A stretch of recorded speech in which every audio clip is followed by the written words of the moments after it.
What we gonna do right now is go back, way back. Give me your friend. Hey, come on, hey, come on, come on, come on, give me your friend.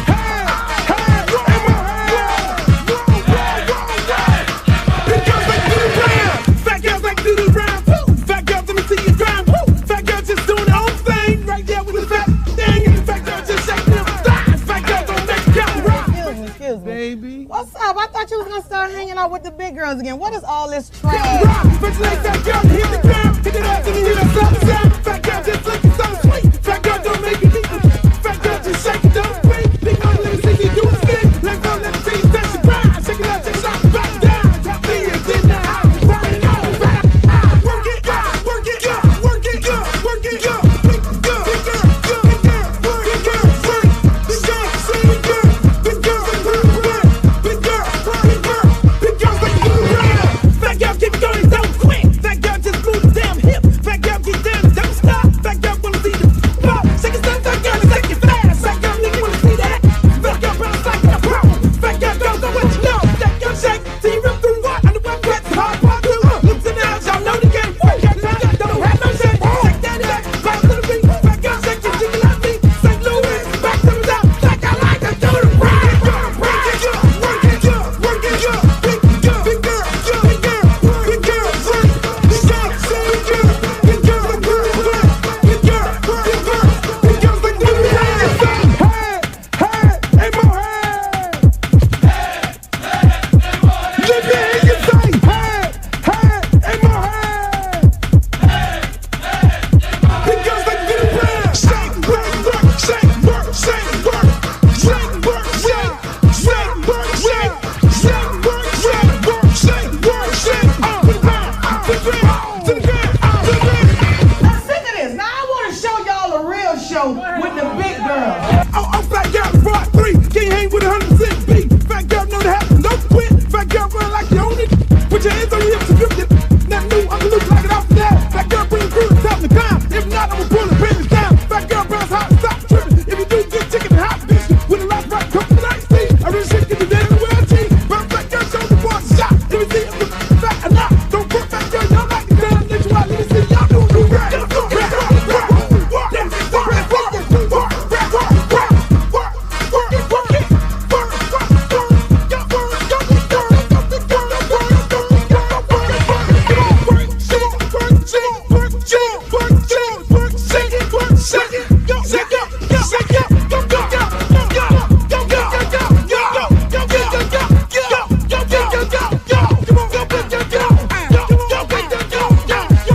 I'm serious. Where you are? Not ever.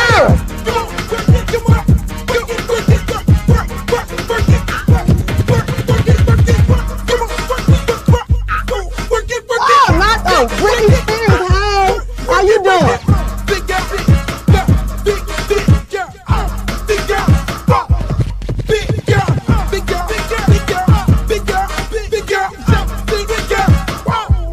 Oh, but I ain't the little leprechaun. Girl, your wings are so up. You look a mess. All about the big girls. What about the big girls? Big girl, work it, work it, work. Big girl, work it, work it, work. Big girl, you done suck all the fat off your ass.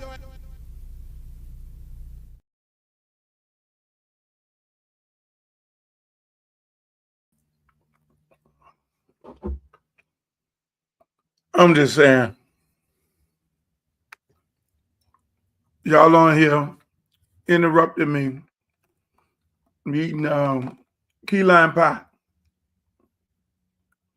We got a really big show today. I've not been on here for a couple days because I'm out there working. You are not eating on the podcast. Yes, I am. I mean, key lime pie. Oh, shoot. They got on here on the microphone. Listen, man, y'all interrupted me. I was supposed to be on at 5 o'clock. Mom said don't eat with your mouth full, but I'm late. It's a long story I want to share with y'all because I'm running for Congress. Key lime pie with lemonade does not taste good together. I'm just telling you, it don't taste good. It's absolutely horrible. It just twists up the taste. You can't drink everything while eating key lime pie. I really like the crust, the bottom part of it. And this particular restaurant, Brimstone, has good key lime pie. Also, what's got good key lime pie is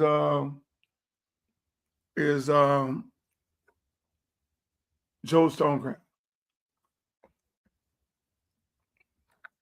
Let me put this down.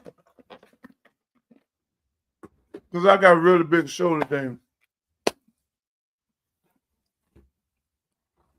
I'm happy you guys joined me. It was a great weekend. I got down this with something, even though these two don't mix together. If you're in the chat, you just got in here. Welcome to the show. I'm eating. Y'all interrupted my meal. I was at I had a meeting, a lunch meeting. Then I had 2 Zooms, Google Zoom or whatever you want to call them. Then I had some lady saw me at the place. She had, I'm not even going to do that to her. But put it this way. Start asking me about campaign stuff, and then before you know it, she started asking me about other things. And I said, I'm celibate. And I'm running for Congress. I have no desire right now. I'm minding my business. I don't want no pressure. I don't want no pressure. I don't want no problem. Can't do it. I'm very disciplined. If I say I'm going to do something, I'm going to do it. Let me wash the stuff down.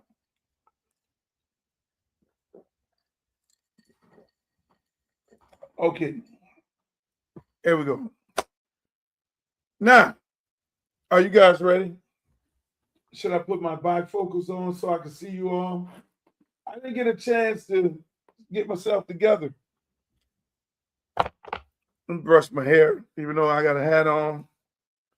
Because this is gonna be a good show. Y'all don't even see that hair. Look at that hair. Woo, woo. Hey, Glow, I have a new barber. Long story, what happened to my other barber. I'm interviewing new barbers. This one I got right now, he seems to be okay. Put my glasses on. I get to see y'all. Like, share, and subscribe to the show. I'm telling you right now. Woo. There I go. Oh, hold on. Yeah. Totally different way to start the show. Gotta clean the glasses. Clean the glasses because this is gonna be good. I don't know what Streeter and y'all want me to get Trick Daddy on here? Would you like me to get Trick Daddy on here? You think I should call him out? That would put flame on the fire if I call Trick Daddy.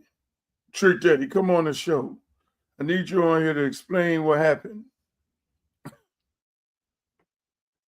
Johnny. All right, ladies and gentlemen, this is yours truly, Uncle Luke. Welcome to another edition of yours truly, The Luke Show. We are here and we're brought to you by no other than Luke Gear. Uncle Luke Gear. You can go to www.lukerecord.com, get all your good Luke gear. You can go get your music. You can get all that beautiful stuff like that. And like I say, that's who we are brought to you by. Luke Records, www.lukerecords.com. And make sure y'all go over to my other website, which is my campaign website, www.luthercampbellforcongress.com. You can get this hat. You can get all the merchandise page went up today. And so everybody is able to go and purchase their merchandise. You can also go look at the platform. You can also become a volunteer. You can also go in there and make a campaign donation of $5. That's all we ask you to donate to the campaign, because just like Chili told y'all, it's very important to do what? Donate to campaigns. But it's very important to donate to the right campaign so that person could go in there and do the necessary things that need to be done for the country, for the district, and everything else. But without further ado, I want to welcome you all to another edition of yours truly, Uncle Luke Show. We're here Monday, Wednesdays, and Fridays. We are here Monday, Wednesday, and Fridays, and we try to get it in from the muscle. This is what we do. We come here, we enjoy ourselves, we talk smack, we talk trash, we keep it 100. And if you're new to the show, I want to welcome y'all. Welcome to everybody on Facebook Live. Welcome to everybody on YouTube, my YouTube page, my Facebook page, Uncle Luke, YouTube, same thing, Uncle Luke TV, and also my Twitch and my Instagram and X, Uncle Luke Real One. I just want to thank you guys for showing up today. Hopefully y'all had a great Easter, but it's time to get into it, baby. I love the fact that y'all are here. I love the fact that y'all are here. But let me just say this, people. And every time I get on, people start calling me on the phone like I'm supposed to say, like, stop and talk to them. But let me just say this, people. We have a really big show today. It's big. It's bigger than ever. It's big. We're going to have a lot of fun. We're going to talk about a lot of issues and a lot of subjects. I mean, big news of the day, Angel Reese got traded from Chicago to Atlanta, which is a beautiful thing. I'm a big Angel Reese fan. Shouts out to Angel Reese. Let's go. Be great. Now I could go to Atlanta and see the games. I don't have to go to Chicago all the way and see my girl, Angel Reese. I'm a big Angel Reese fan. I'm an Angel Reese. If she has a fan club, I would like to join. Y'all let her know. Luke wants to join your fan club. I have no desire to want to date her because she's a baby. So let's keep that. Let's just keep that 100. I'm just a fan of her work. I like how she works. I like how she talk trash on the court. I like how she plays physical. I love Angel Reese game. That is what I like about Miss Reese. So, you know, again, she's just got traded over to Atlanta. And if y'all want to talk about that, we'll talk about that today. And also, we got to talk about Gino and Don's Daily. We got to talk about that. Even though Don's played the national championship game, we're going to have a conversation about that. We're also going to have a conversation about Donald Trump and what I've been saying for the longest on this podcast. I've been saying it for almost 6 months, what Nick Saban's intentions is. And his intentions is to do what? Get NIL and everything that's going on with NIL overturned. And then we're going to have a conversation about, I saw a video of Kalani on stage. I want to show y'all the video, and I want you all to tell me what y'all think about the video. I thought it was very, very interesting. You know, and hopefully we'll get my good friend Streeter, and hopefully we'll get my good friend Streeter and D Love Sports. I asked them to come on at the last minute. Never know where they're at. Those people are all over the world doing sports and covering sports. And so hopefully we can get them on here at some point in the show. But let me just say this. Let me start off right here.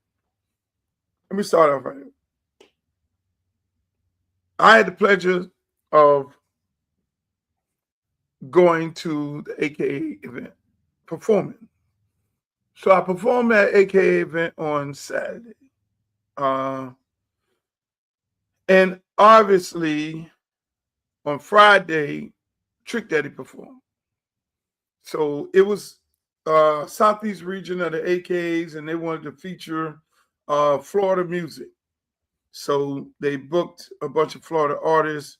The night that I performed, it was me, JT Money, and it was Slick Vic from Jam Pony DJs, which was we had a great time.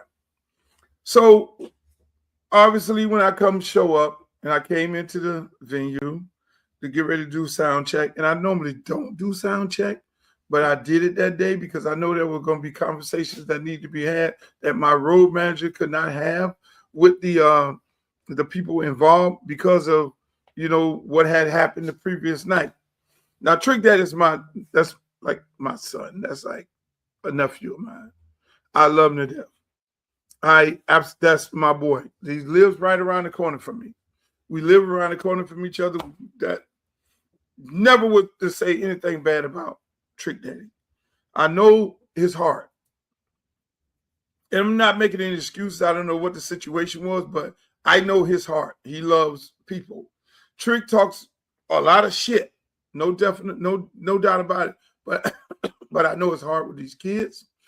I know how he cares about women. I know how he cares about people in general.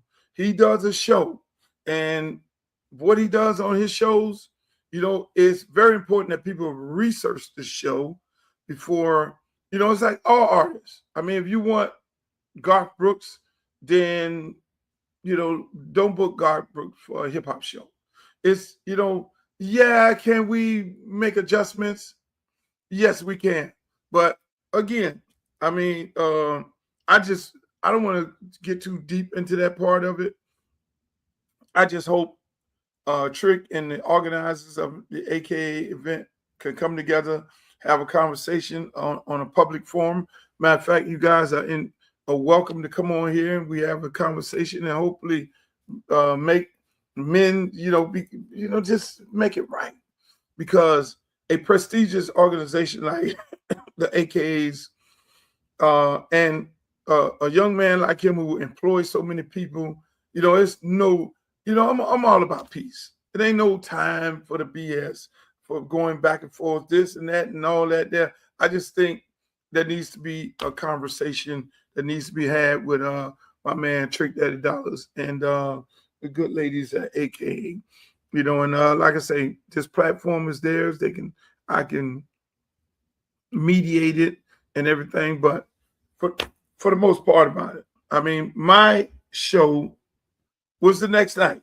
So, as you know, I went in, did my show. I performed. Had a real good time. Matter of fact, here's a little clip of my show. Well, no, that's not my show. What the hell? Where's the clip of my show? I thought I had a clip. I'm showing Don's Daily. See, that's what happens, Glow, when you start eating before the show. You go in you do the wrong thing, and then you got 12 people calling you up at the same time every time you pop live on a live. But let me just say this. I did my show. The people enjoyed it. You go to any of my social media pages, you'll see clips of it. The women were having a good time. I started off the show and I said, hey, look, man, I don't know what the hell y'all was doing the night before, but I'm not here for that. Like it was a real good joke. Everybody laughed it off. But I thought at that moment it was very important to be the commander of healing. I need to heal, right? Because it was so much was said by both sides of the issue. But I came into a room, which I've never been in a ballroom that big with that many people. They told me it was 4,600 women in the ballroom. I probably saw one man. And my job was to do what? Go up in that room, in that ballroom, and bring some comfort. They don't know what the hell I'm getting ready to do. Am I getting ready to do a similar show? Am I getting ready to get kicked off the stage? Under no circumstances, not. But the thing is, I thought at that time, it was my job to do what? go in there and have a conversation with these ladies and just bring some commons, bring it back down a notch, you know, because I love them. I love AKs. I mean, my ex was an AK, her mother AK, and sister-in-law AK, the whole family AKs, and I shared that with those ladies, and it was my job to do what? It was my job to say, look, man, you know, just tell the truth. I mean, this is arguably the most prestigious, the most prestigious African American women organization in the world. I know, you know, Deltas and everybody else got something to say about it, but again, I mean, all the Divine Nine is very important. And what people don't know, you know, when it comes to AKs and any one of those organizations, any one of those Divine Nine groups, sororities, fraternities, I mean, they do so much work. They do so much work outside of, okay, yeah, they go pledge, they do what they go into college, but these are women who go into the community on a daily basis and work for the community. It ain't, you know, you wonder, like, I know this firsthand because, again, when you're married to one and you're married to a family, you know the work, the outside work that they put in, you know, which people don't see. They don't even publicize the stuff they do. They don't even publicize the community outreach that these ladies do on a daily basis. And they got chapters everywhere. You would think it's just one Miami chapter or one Broward chapter. No. They have chapters within the city, 2 and 3 and 4 of them, and they're doing a community outreach. And I had to, you know, it was my thing of, you know, bringing it all back down. And I, you know, I said my speech, you know, it went over well, and I meant it. I had nothing wrote down. It was basically down the lines of, hey, look, man, you ladies are the best of the best. And I really appreciate what you do in the community, what you do, how the standards that you keep for African American women, you know, no matter where they are in the world, these ladies, whether AKs and Deltas and all that, I think it was just important for me to let them know how much, you know, us men and us artists really care about them, you know. And like I say, I hope at some point everybody get together and have a nice little conversation and hopefully work it out amongst each other where they can move on from that, you know, because it's not good. But again, I love the AKs, to my girls. The show, I'm trying to show it to y'all. For some reason, I can't pull it up, but I'll pull it up later. But we had a good time. I'm gonna tell you, we had a great. The show was great. We had a great time. The ladies, you know, we had the ladies, you know, because one of my songs is you know, Scarred. You know, the girls dance to it, and boy, I always wanted to see them do the dance to the song, so I got to see all that. You know, man, I'm telling you, I told the young lady, the organizer, because these women were hurt. I mean, let's keep it a buck. They're not promoters. You know, they just putting on a gala, you know, inviting entertainment like they normally do. And so, you know, it was very, very important for me to be able to let them know, look, man, this is how we're going to do it. Because my job was really to perform. I was supposed to perform and not host. It was a schedule. Okay, it was me go on last. Obviously, it was going to be JT Money first, Slick Vic, and then me. I said, no, let's do this. Let me host the thing. They were like, can you host it? They asked me to host. I'm like, yeah. So what I'll do, let's rearrange it. We'll just put Vic on, DJ, and then JT come on after it. And we all had a conversation. Say, man, we got to do this thing for these ladies right now. Because, I mean, these are women. They're hurting, you know, and there's all this stuff going on the internet the day of. We got to bring some healing in here. And so the guys, agreed, and we got out there and we did our show. And so I went out there, talked a little trash, brought on Vic. Vic turned it out. Slick Vic from Jam Pony. Then JT Money came on afterwards. JT Money did his thing, and then I closed it out, and it was a beautiful time. It was a beautiful moment. So we cleaned up everything. And I always say, man, in life, we can take some bad situation and we can make it out of a good situation. And that is that's the important part of it all. It ain't always got to be bad. It ain't always got to be bad. You got to bring some goodness in it. And I hope the goodness that we brought in it was the fact that these ladies got to have a good time on that night. And here's a little clip of my show. Y'all don't get it.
I'm not gonna bore y'all with no more of that, but then we had a good time. Y'all get it. We had an absolutely great time. Thank you, Walker. So that's what we did. AKAs had a good time. We were in Orlando. I got to go back to Orlando on the 18th. I have dates that's on my calendar before I decide to run for Congress that I have to perform at these places. And it's funny, right? Because everybody's like, yo, if you got Trick Daddy, you got Uncle Luke, and Uncle Luke gonna get wild. But let me tell you, the difference between me and anybody, I performed at bar mitzvahs. That's how crazy it is. I perform, I always was a DJ. Not too many people were DJs. And as a DJ, you got to be able to read the room. You can go perform here, there, or anywhere. I can go perform at a wedding reception. I can perform at a birthday party. I can go to a kid's place because, one thing about it, we have two different versions of the song, the radio version. Like we all go perform on MTV. I mean, we'll go perform for the Grammys. And obviously, it's on CBS. You got to do the clean version. So that's how we navigate through those different situations. Like I'm out there thinking I'm saying head, and mohead, and I'm hey, and mohead. That's the clean version. You know what I'm saying? So there are ways you can perform in certain situations, but then some artists, they don't care. They'll tell you, no, I'm not going. If I can't do the show the way I want to do it, then don't book me. And some people, you got to listen to that. If they tell you, look, man, I'm singing all cuss words, I'm gonna smoke me a joint on stage, then you need to know that that's what they do, and don't get yourself in a situation where you're gonna be able to tell the artist what to do. And so that's how it works. Me, I can go at a baby shower and perform. You know what I'm saying? And make everybody happy and lather the place up. And when I leave, it's gonna be nice and hot. So that is for different people, different strokes for different folks.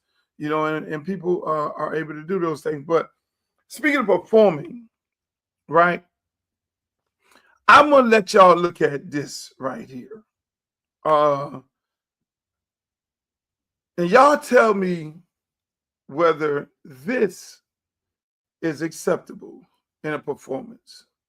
I need y'all to tell me, hey, what's up, Gallon? How you doing? I want y'all to tell me, in this performance here, Miss Kaylani, is this acceptable on stage or not. Now, I'm no censor. I enjoy everybody doing what they want to do on stage and how they want to do it.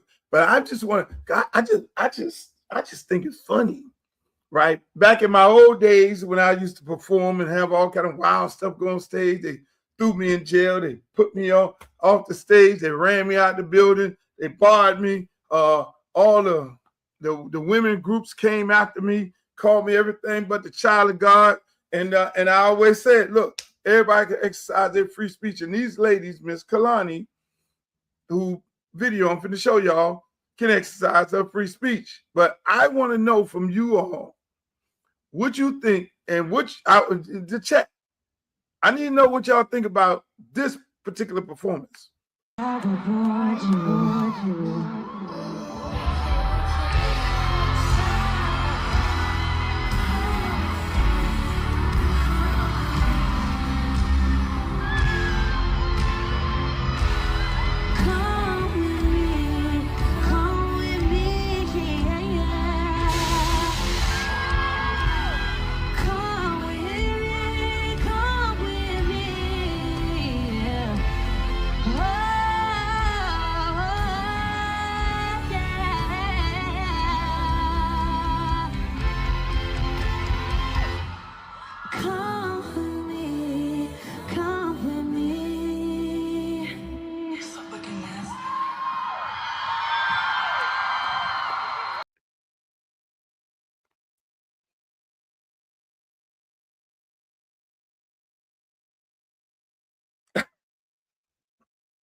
Y'all in the chat, you saw what went on stage. Listen, I'm okay with whatever people want to do on stage.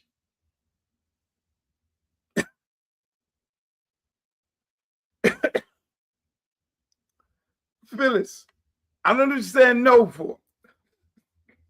Philip, I'm sorry, Philip. Hey, I'm just saying, did you consider that as a sexual act? Was it foreplay? It's two women doing what two women do. And I've lost words. I can't get too deep into it, but I want to know from y'all in the chat. You say it's a little too much. Just imagine that would be, you go to the show. This is and you take your daughter there to see. Now I'm telling my age. You take your daughter there to see. So come pick up your clothes. I have them folded. Meet me at the door. And then your daughter see this.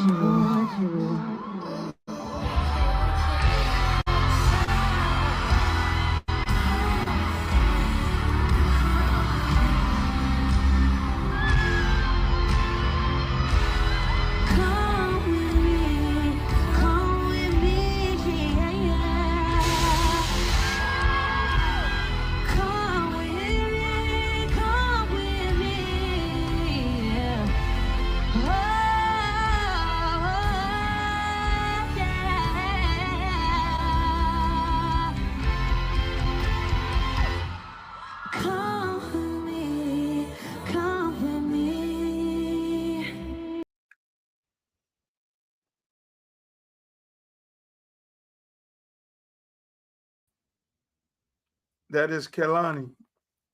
That's who that is. That's in the concert. I have says unacceptable. Glow say it's a show. I know y'all were gonna have a different opinion. Kiki said, hell no. Hold on. Hey, y'all up in there. You got your daughter up at the show. And you want to hear, so come pick up your clothes. I have them folded. Meet me at the door.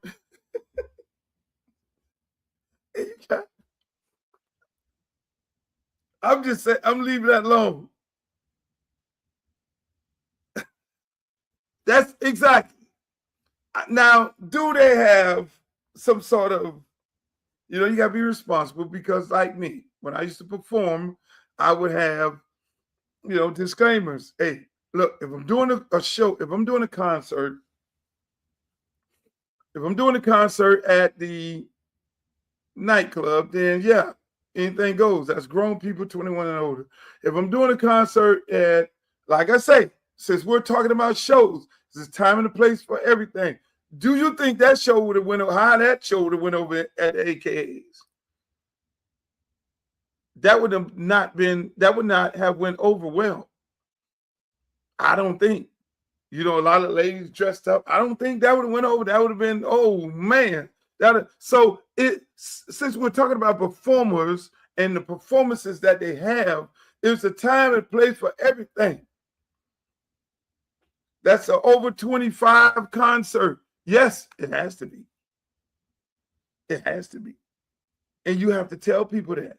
You have to have that disclaimer because I'm pretty sure there's a lot. You got to have that. Like me, I was responsible. I created the parental advisory sticker. They say, Luke, you got these explicit lyrics on these records and they're getting in the hands of the kids. What can you do? I got a call from the PTA out of Alabama. And I say, okay, let me figure out something. And I figured out the parental advisory sticker. I took what they do in the movie theaters and said, this the dirty version, this clean version. If you got the sticker on it as the dirty version, kids cannot buy. And I told all the record stores, don't sell that one to kids. I took responsibility. If I go do a concert, I asked the promoter straight up, hey, look, man, what's the age? What you got going on? Is it everybody? Is for everybody? No. Is it, grandma out there, is this one and that one? I do that. That's being responsible. Us as artists, we have to be responsible. Some of us, if we say, hey, look, man, I ain't changing my shit for nothing and all that, but then you still have to be responsible and say, this is what you get. I'm going to have another woman on stage and I'm going to be grinding her.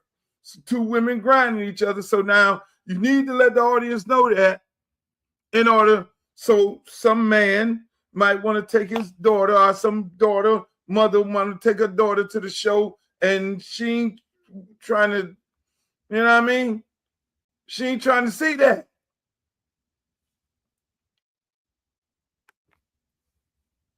So I understand what Glow is saying. It's a performance. I understand what Glow's saying. It's a show. It's a show. They're going to go right there. Y'all get it. If y'all disagree with Glow, y'all let her know. She's saying it's a show. And that's her show. She can perform how she want to perform. David say that show is for over 25. Yes, it is. Well, I would say 21. And then again, I think it's very important to say just the type of crowd that I'm trying to bring in. But then when you get into that part, I mean, because everybody don't know the artist. Everybody don't know that, she may allegedly prefer girls than guys. So if that's what's going on and that's what's going on stage, then, because again, when you look at these people and, and you look at them and they make these songs that everybody love and it's on the radio and it's so cute and come pick up your clothes. I have them folded and everybody wants to go hear that song. They ain't know nothing about the rest of it. But then now when they get there, and that's the thing, a lot of people want to jump on Trick Daddy and say and have an opinion of that. But then here you have a lady doing something similar at the concert.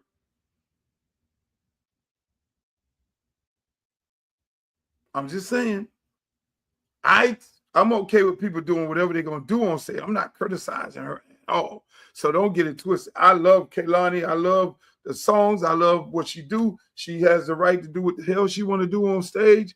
But at the same time, and I know nothing good comes out the butt, I just hope that there was some kind of disclaimer put on it. But then now you can't you drag one and don't drag the other one. You got two situations. But unfortunately, you know, I'm just saying, these are the things that happen in shows. You have male artists that do things. I did some of the wildest shit you could ever imagine on stage, but it was in those kind of clubs. I would sit back and be like this and the thing go from 0 to 100 real fast. Turn straight freaknik every concert. Yeah. In an adult setting. Same thing. The next night, they booked me for a wedding reception. And I ain't know none of that ain't going on. That when you looked at me on stage the other night, you looked at me on stage at the AKA event, and you saw me out here doing my thing. What did you see?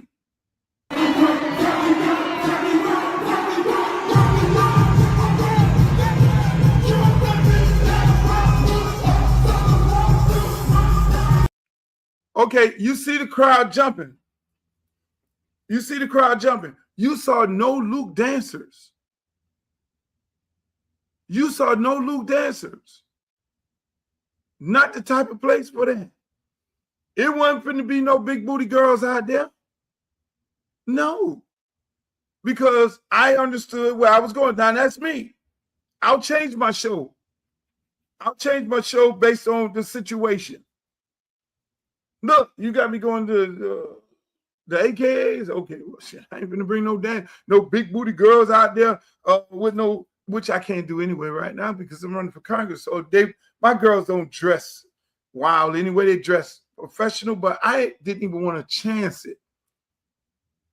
They would have loved my girl dancers. I didn't want to bother with it. But you can rock the party the same way. But my point is there's a time, because it's the music that they want to hear. It's a time and place for everything. Tell me, when you look at this clip, you saw women having a good time.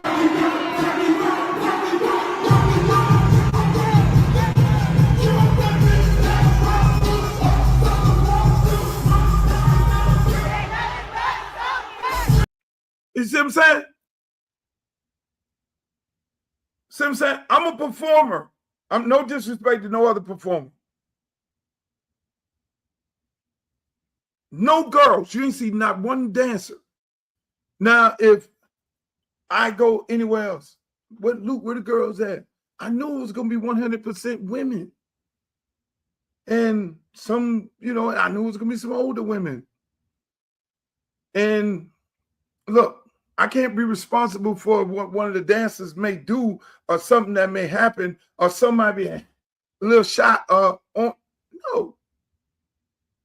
Y'all stay home. I got it. The girl's like, well, we can't go and perform.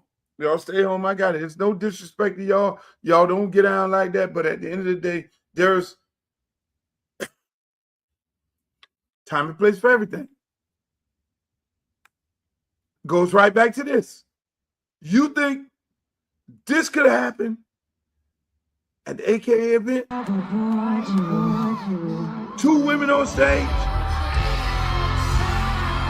You think this could have happened? Look at this.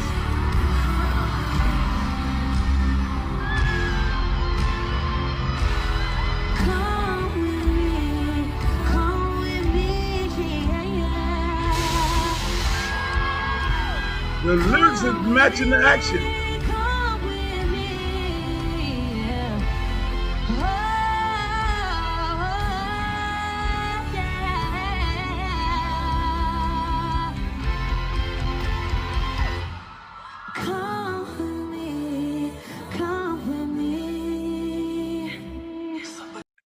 That could not happen. You can't do that. And listen, man, I've seen Kehlani perform at places. if she'll put her stuff on. I'm pretty sure that was an environment where she was going there to give them the Kalani show. You know, she got a little outfit on and all that, and she was, you know, I'm pretty sure that was the type of environment, because I've seen her dress up like the whole night down. The girl is hot. The girl is a professional and all that. We're just having a conversation about difference in shows. When an artist have a show, it can go really super adult, over 25. It can go really clean. So I gave you the Luke clean version, no dancers, nobody danced, nobody dressed up like Kalani. And I gave you her where they were doing some things that all us men hear about. That's what two women do.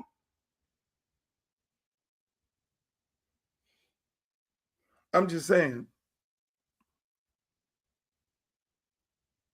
That was a concert in Arizona. At the concert hall. Yeah. You could do that. And again, I know she would not do that at the little kids, the Viewers' Choice Awards. She'll sing that song, have a nice outfit, you know, and that's the thing. So people, I need y'all to understand. This is what I'm trying to get people to understand.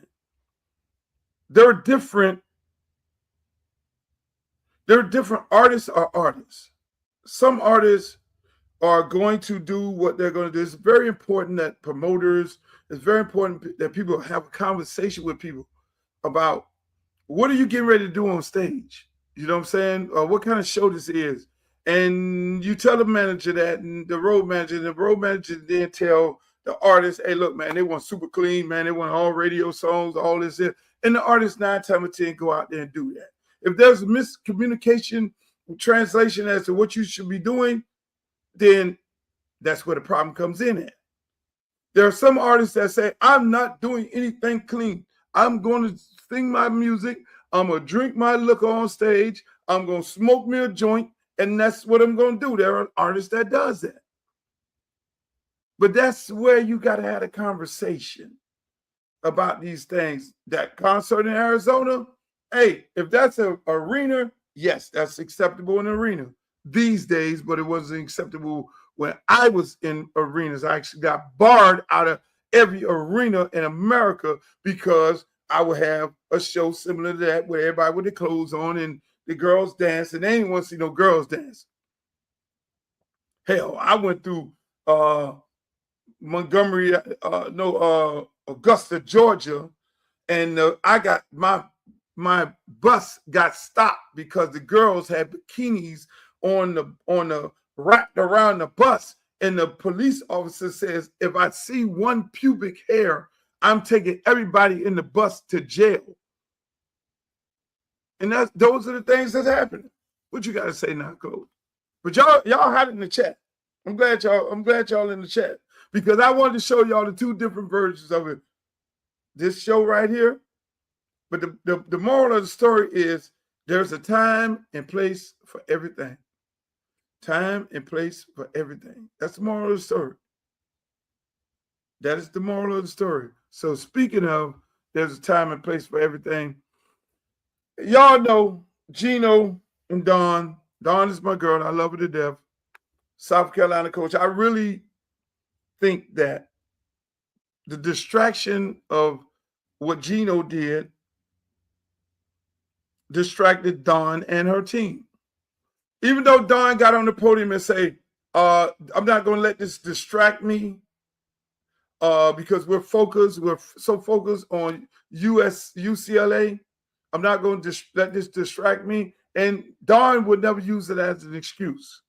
But I'm telling you, people are human. Those girls are human. You got to turn around in 48 hours to get ready for another game. All you hear about is your coach getting ready to have a fight with Gino at the end of the game. The phone is ringing. The kids are calling. The parents are calling. Everybody, the friends are calling. Coach Dawn, I don't care if she would never use that as an excuse. I'm saying it's a distraction. It was a distraction. I'm saying it was a distraction, and Gino did it on purpose. That's what it's a bigger issue. Nobody's talked about this. Don goes, and I think Don would have broke his record, or at least tied his championship record if she won the other night. Gino knew what he was doing. He knew he needed to distract her because he has so much venom for her, in my opinion, that he did not want her to win another championship. And so what did he do? What did this man do? This man took control of it after getting his salty ass whooped and did what? In the middle of the game. This is him. Wild turn of events. Sarah Strong's jersey is split right down the middle. I saw you speaking to the refs about it. What message did you try to convey? Right.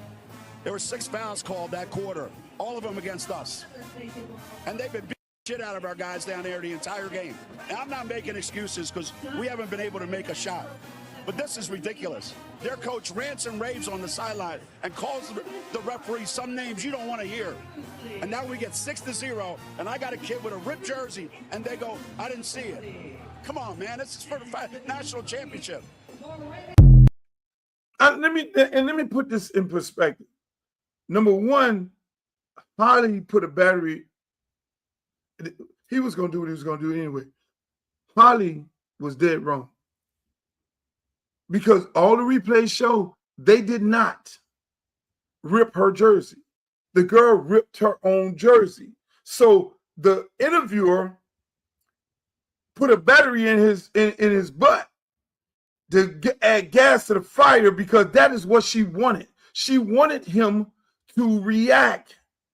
She's been doing it long enough. So Holly is not exempt from this at all. Holly is the perpetrator of this whole entire rant in the middle of the game.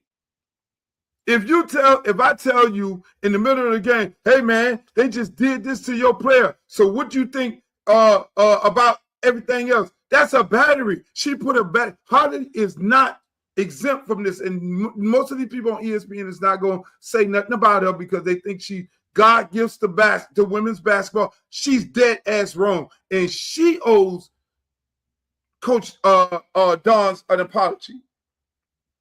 Because she dead ass wrong for gassing that man up. She's sitting there watching the game just like every other commentator. And every other commentator, even when the girls came on there at the half, they say, no, no, no. They did not rip her jersey off. She ripped her own jersey off. She has the ability to talk to producers that's in her ear and say, man, what happened to the jersey? And then before she goes on there asking this man about a ripped jersey, so Holly gonna say, well, I saw a ripped jersey. No, you're not the coach. You have the ability to ask the control room with 150 people working in, saying, hey man, the girl jersey ripped. Do you have that clip of what happened then? No, Holly, she ripped her own jersey. Listen to the battery. We're gonna break this shit down to the lowest terms. Listen to the battery. Wild turn of events. Sarah Strong's jersey is split right down the middle. I saw you speaking to the refs about it. What message did you? There we go. Sarah Strong's jersey is ripped down the middle. I saw you speaking to the referees about Holly did that. Holly dead ass wrong. She put a battery in this man here. Now, he already going to him. He already got venom and hate for her. And you hear it in this part right here. Right. There were 6 fouls called that quarter, all of them against us. And they've been beating shit out of our guys down there the entire game. And I'm not making excuses because we haven't been able to make a shot. But this is ridiculous. Their coach rants and raves on the sideline and calls the referee some names you don't want. That's when it got personal. Their coach rants and raves on the sideline and called a ref all kind of things, shit, stuff you don't even want to hear that ain't even made for TV. That's what she does. She berates it. That's personal. That's personal. That's unbecoming of a national championship coach. That is a coach that's very, very upset that this lady is beating them. This is right before the half. This right before he know he's gonna get his ass whooped. This is right before the half. And this is what I'm saying, people. We live in the world. And Coach Don Staley take more heat than a little bit because she carries herself like a real black woman. They can't take that. If she'd have did anything remotely similar to what Gino did, they would be firing her at South Carolina. She would be going to HBCU right now. They would have fired her if she did anything remotely like what he just did. Those commentators would have dragged her up and down the court. Not necessarily the girls, these sisters that was at halftime, which I thought did an excellent job of breaking that shit down and calling it for what it really was. They broke it down so eloquently. They pointed out, no, this didn't happen, no, this didn't happen, and they called a spade a spade. But at the end of the day, man, that's hard. It's so hard for Coach Don Staley and all them black coaches. You get black women coaches fired because they skirt too tight. But yet still, the clown show at LSU, I don't know why them girls be playing for her, but that, nobody says nothing. And this man goes and do this and berates and say, listen to this. He went with the intentions of distracting her and her team that had 48-hour turnaround to get ready for a game. He does this.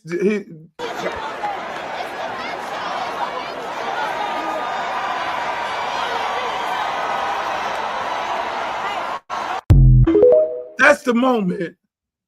That's the moment after Gino comes up into her face. And the Philly came out of her. The Philly came out would beat his ass. He got me messed up. It was everything about this was a lie. Everything about what Gino did was a lie. That man literally needs to be taken off from coaching college football at least a year because he lied about what happened in the game, lied about the jersey. All of a sudden, you got 19,000 people screaming and hollering. You can hear what the other coach is saying to the referees down there. Really? Really? Let's make this. You can't even, 19,000 people screaming in an arena for their team to go to the national championship game. You can't hear the person next to you. 9 times out of 10, you come out of the game because you got to scream at the person next to you. All of a sudden, Gino can hear what Don Staley is saying to the coaches way on the other end. And when did coaches talk to referees like choir boys and choir girls? I'm a coach. Me and every other coach go off on the referees, and the referees be clapping back. That's a part of coaching. There's a time and place for everything. Now, you may have Leonard Hamilton who walks down the sideline like this and he won't say nothing, but you have different degrees. You have Bobby Knight. Bobby Knight actually take the chairs off the sideline, throw them on the court. During the era when Gino was coaching. The famous Lady Val coach in Tennessee, she ran down referees like one no tomorrow. Back then, she didn't play. She ran down the coaches. She ran down her coaches. She ran down her players. Have you ever heard the stories of her? The greatest college women basketball coach of all times. You think Nick Saban ain't berated a coach on the sideline? Have you ever looked at a game and did not see Nick Saban berate a referee on the sideline? I'm sorry, I mean referee. Let's keep it a buck. Most coaches jump in the shit of the referee. So he calls the referees all kind of names and all this and all that. If she crossed the line, they give her a technical. But his whole intent, people, was to distract those girls, distract the staff, They sitting up there ready to celebrate. They getting ready to go to the national championship. She got to be running down the sideline talking about, I will whoop his ass. He tried me with that. He did exactly what he wanted to do. And what he did was ran to the locker room like a little, you know what I want to say. That's what Gino did. Gino did what he intended to do, is distract South Carolina from UCLA. Now, this ain't taking nothing away from UCLA. That's a great team. That's a great group of girls. Great team. I mean, their head coach been balling out. Them girls been having fun all year. No disrespect to them. But the mere fact of Gino pulling this junkie stunt that he pulled was absolutely wrong. That man needs to be really suspended for an entire year. I know they ain't going to do it. I know they're not going to do it. UConn and the NCAA need to jointly have a conversation and say, is this how we want our student athletes to be portrayed? Is this what we want? And see what happens here, people, and I'm getting ready to segue into this whole NIL thing. I'm getting ready to segue into that. See, the students in college sports are student athletes, but the coaches in college sports are what they're supposed to be. What are they? Are they educators? The last time I checked, they're educators. Professional sports is the NBA, NCAA, Major League Baseball, NHL hockey. Those are the professional sports. If the college coaches are getting paid by the same person who the professor is getting paid by. In order to be a college coach, you have to have at least a bachelor's degree, because technically you're coaching a class. This is where I'm going with this. So Donald Trump and his little crew want to regulate the athletes. They're making too much money. We wanted to go back to how it used to be. But hold on. Hold on. The coaches ain't professional.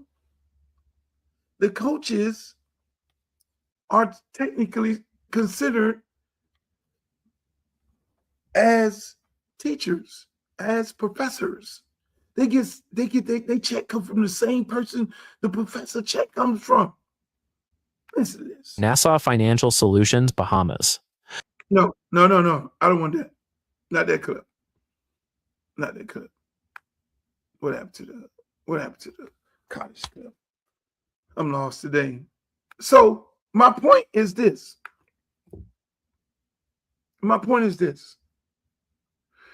This big thing that I've been talking about for the last 8 months or more. And I told everybody it was coming down. I told everybody Nick Saban is going to Washington on a consistent basis, talking to Ted Cruz, talking to anybody that'll listen to him, because he wants to regulate college football. The reason why he got out of college football is because he could not stand the fact that the kids were making just as much money as he was making. He could not stand the fact that these players and these other universities are now able to pay these players, because now the playing field is going to level out. It's going to level out. Because now Miami could do what Alabama been doing, and what LSU been doing, what Georgia been doing, what all is big bank take little bank.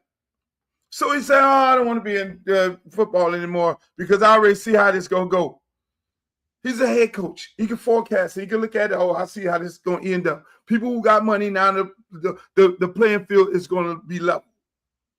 I don't have no control no more. Because let me say this here. A lot of them big-time college coaches,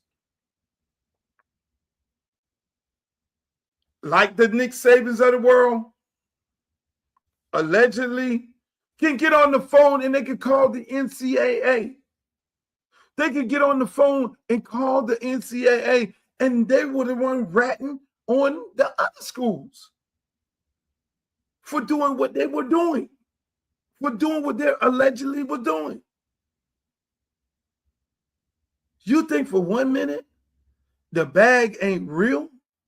The bag has been going on for a very long time. I'm here to tell you. The Pony Express did it. What did they do? Them good old boys from the SEC say, hell no. And all that Texas conference and all that, they ratted on them people because now they were doing the same thing everybody else was doing. You think it's sexy to go to Georgia?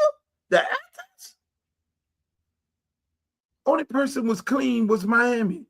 And because Miami was so clean, they found some kind of way to put us on sanctions because we were winning so much because we had the talent in our backyard. Who the hell want to go to Alabama and play football and live there for 4 years? You think it wasn't no incentives being given to go to Alabama? You don't think it was no incentives to go to Athens, Georgia? You don't think it was no incentives to go to Knoxville, Tennessee? Hell, the whole team before Lane Kiffin got to Mississippi, they ratted on them. Remember when Kadiche went over there, when they got the #1 player in the nation?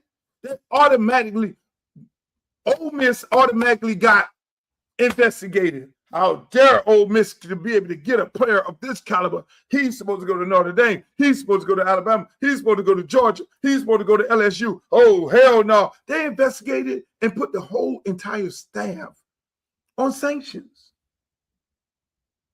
They called it on them because that kid of that caliber was not supposed to be going there.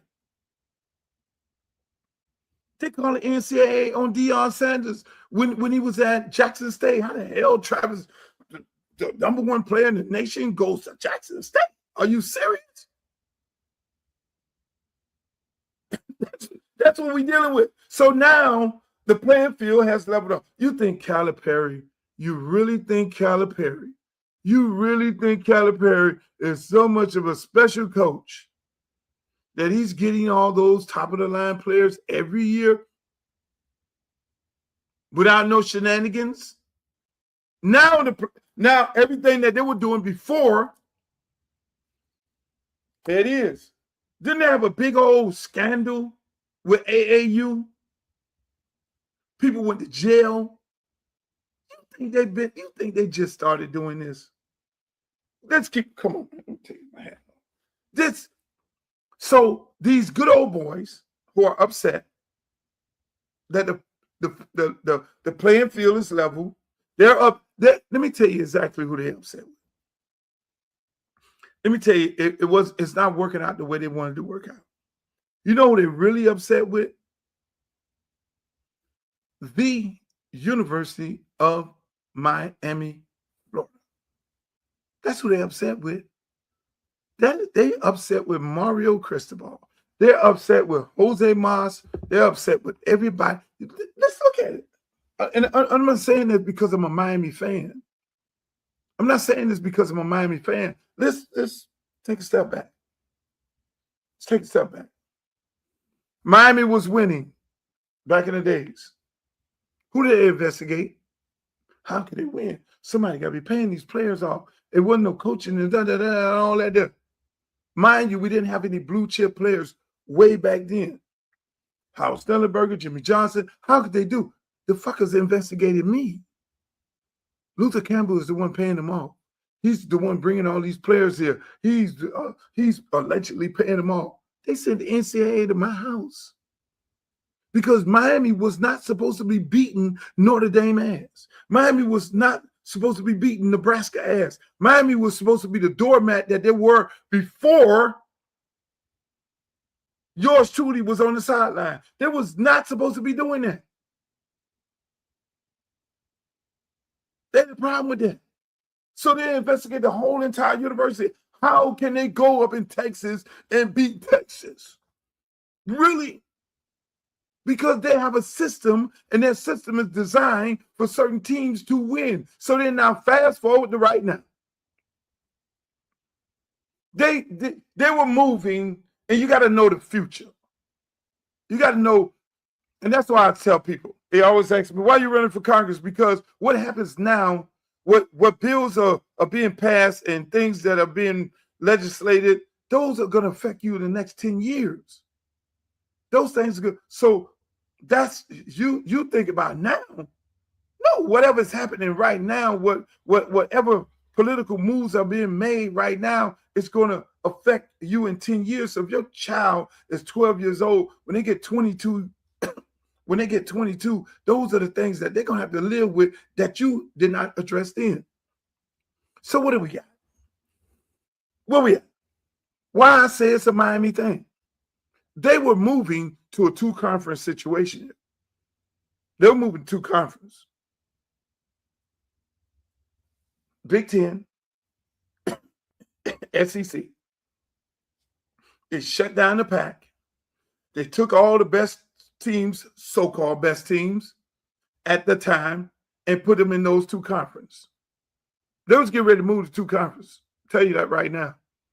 It wasn't going to be ACC, and even ACC even knew it. They went and got Stanford? What?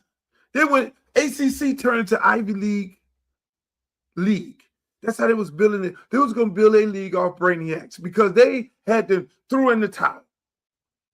They went and got XMU with a stadium this big, and they went and got Stanford. You think somebody in Miami is going to get worked up to go watch a Stanford game? That generates some revenue. It's for Stanford. Cow. No disrespect to Mike Silver. That's the school. I love Mike Silver, but look at the teams that they brought in. Literally Brainiac schools. They were turning ACC into look who they got. University of Miami, private. Brainiac School, Duke, Brainiac School, Stanford. They were going to be the Ivy League of leagues, bigger than Ivy League. And probably some of the other ones like Florida State was trying to get out, and maybe Louisville or one of them were trying to get out. They would probably add in Harvard and Yale.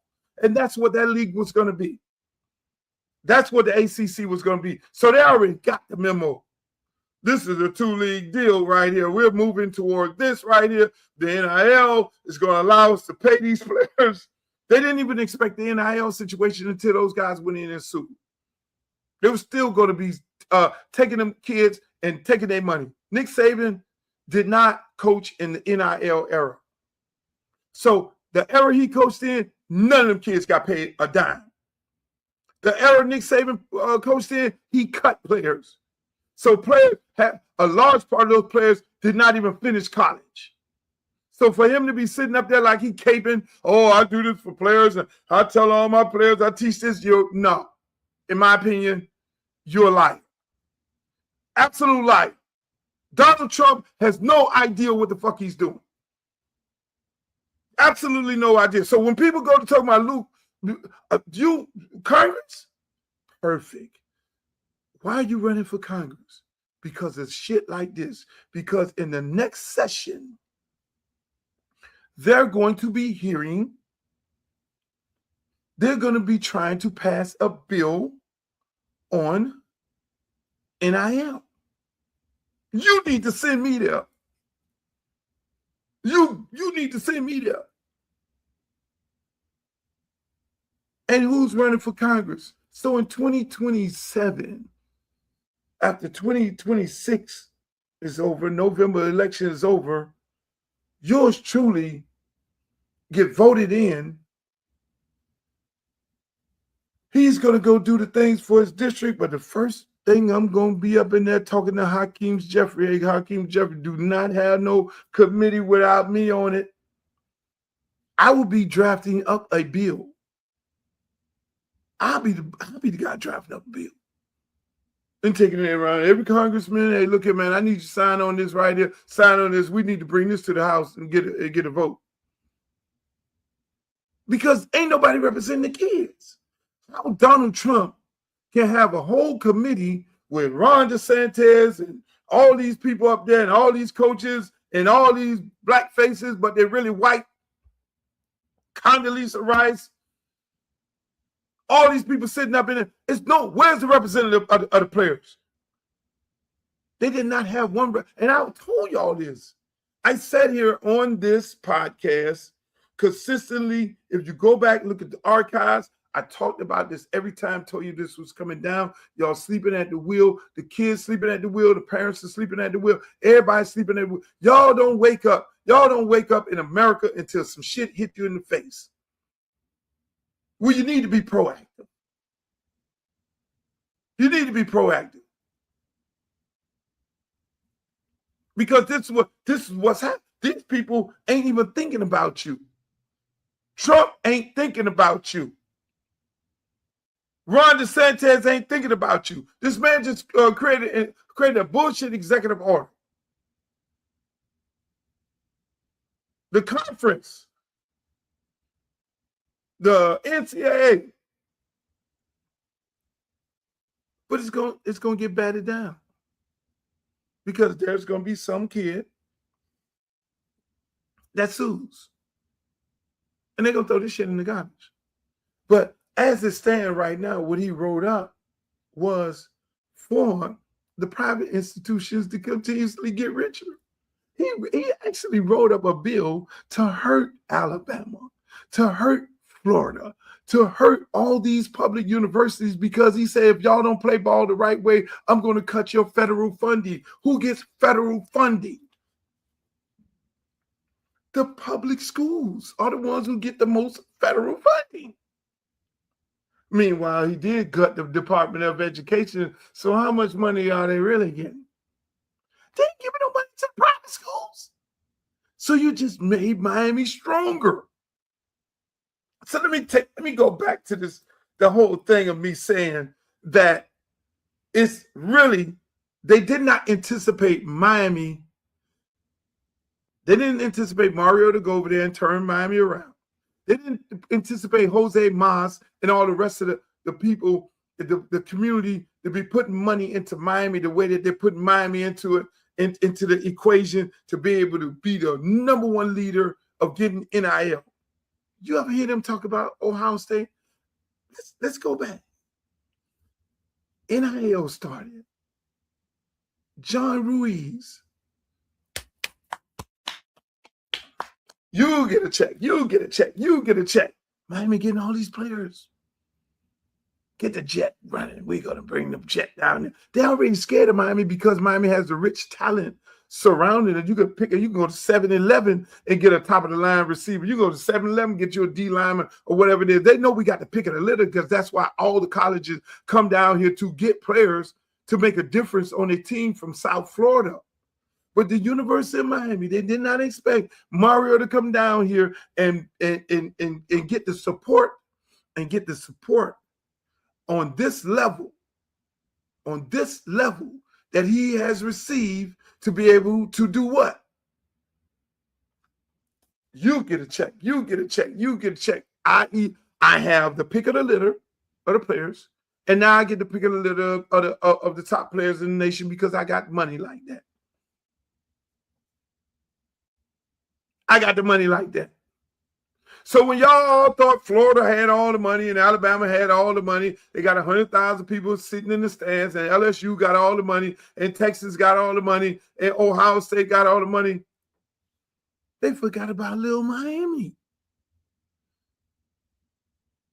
They said we was getting ready to go to a 2-conference league. So when Miami and Mario them coming and doing all this, then they put, what is his name, under investigation. Remember that, again, another investigation. We went in getting the top recruits. No different than Ole Miss. No different than when we was winning way back then when they'd say, oh, Luke got to be paying people. He doing NIL back then.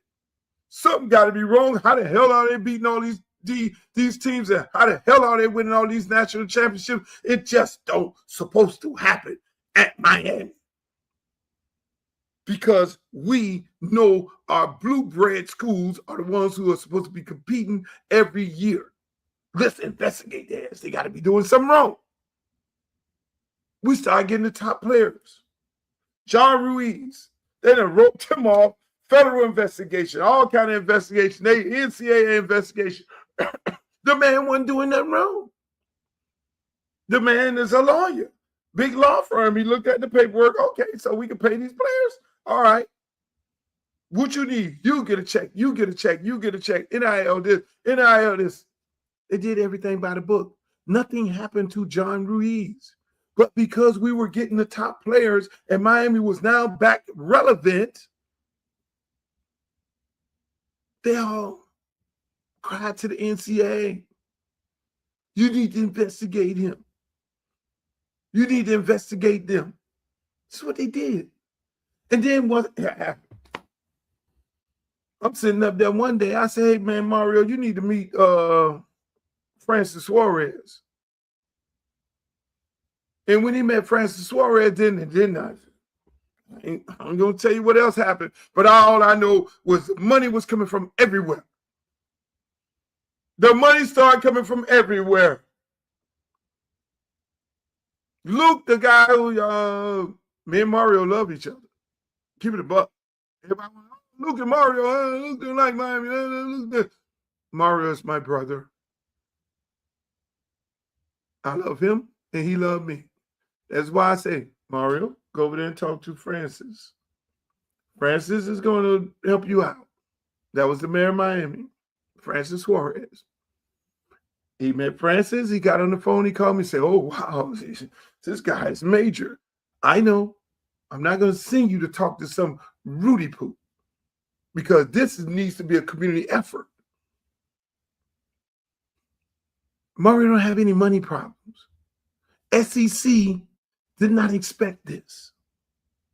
The SEC did not expect this. The Big Ten did not expect this. ESPN did not freaking expect this because they were moving to a 2-conference league. They did not want Florida State. They didn't want nobody out of here. The ACC was moving into the private sector. They were going to be private, high class, Duke, Cal, Stanford, Miami.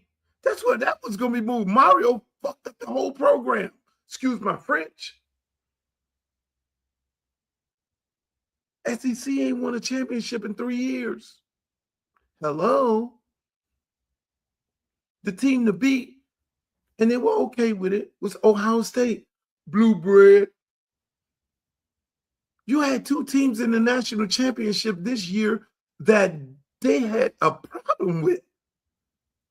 A major problem with these 2 teams. Oh, how did he get there? He got a bunch of old players. Is there an NCAA violation with all them old players he had? He brought his team from over there where he was at and brought them over there, and yeah, they're old. The rules allow that to happen. We got to change the rules. Nick going crazy. We got to know this NIL, this transfer portal, all this stuff going on. We got to change the rules. Well, it's too late. SEC, well, we're going to make our own league. Fuck this. That was the move all the time. It was Big Ten, SEC was going to be a 2-conference league. Everybody else was going to be chopped liver. University of Miami threw a monkey wrench in the whole play, the whole game. And they trust me. SEC does not want Miami. And Miami ain't going to no Big Ten to be playing in the snow in December and November. Them rednecks in the SEC don't want nothing to do with them liberals down in Miami. Miami can be red as all day, Republican voting, but no, they ain't, no.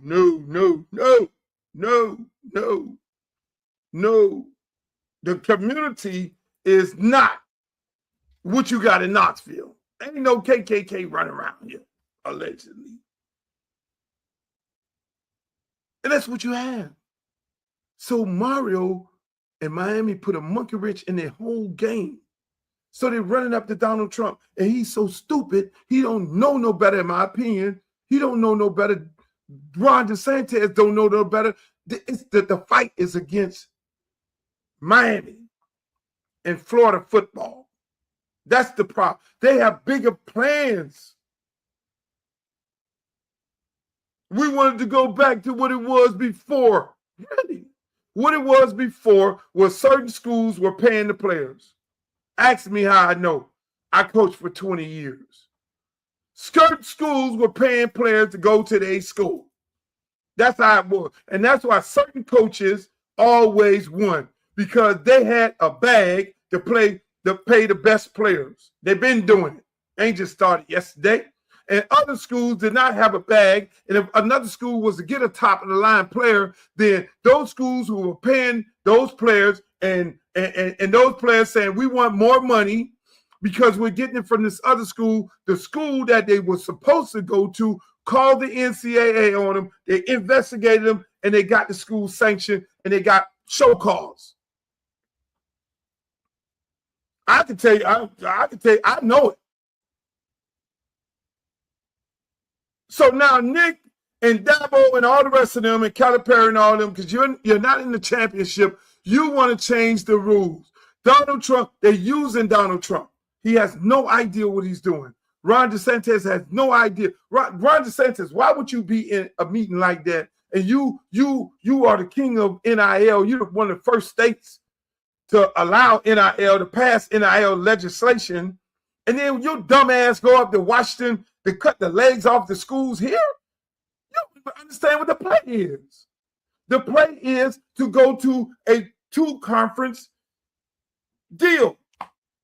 And they only want Ron dumbass DeSantis, in my opinion. They only want one of your schools, numbnut. Only one of your schools is going to be benefiting from this, which is the University of Florida. So what happens to everybody else? So now you cuckoos, they created a bill, an executive order. That's why I'm telling you, people, this is the right time for me to run for Congress. This is the right time. It is no more better than right time for me to run for Congress than law allow. I hate to segue into that, but you need me in Washington. When they bring this bill to the floor, when they debate this bill, when they parade Nick Saban up to Congress, to the committee, and him put on his case as to why he don't think these kids should be paid. You need me on that. You need me on that dais. You need me in that room. You need me to be able to have a conversation, because these kids are not being represented. Not one meeting they had a representative of these players. Not one. That's what you're dealing with. This big ass machine. And I know. Right now they're looking for candidates in my race to put money into the race. They're looking for candidates to come get in the race, because they can't afford to have a Luther Campbell congressman. And now when we start talking about NIL legislation, the former coach who's been coaching high school ball for damn near 20 years, who understands and know NIL, who's been a part of negotiating the NFL contracts, be in the room. Be in the room. So when Nick bring his ass up to, just imagine that congressional hearing. Just imagine that congressional hearing. Hey, Mr. Campbell, Congressman Campbell, thank you. Nick, did you ever pay any players?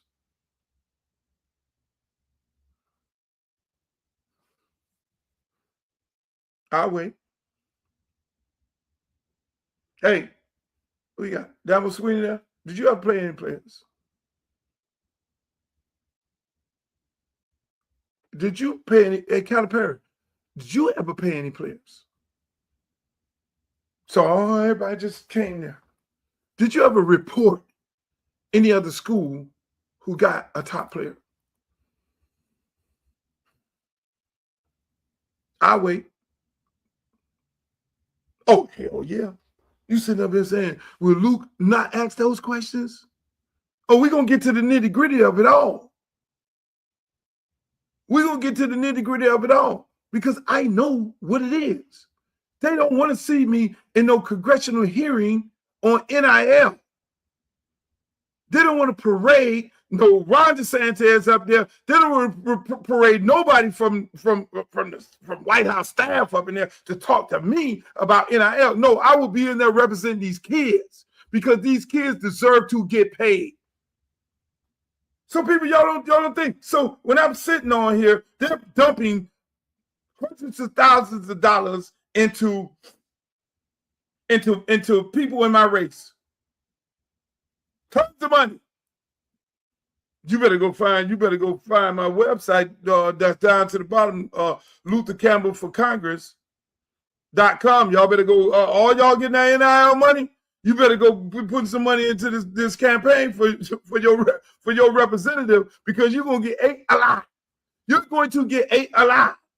You're gonna be back on the plantation. They're trying to put you back on the plantation. They're trying to put you back playing for these. Where's the coaches?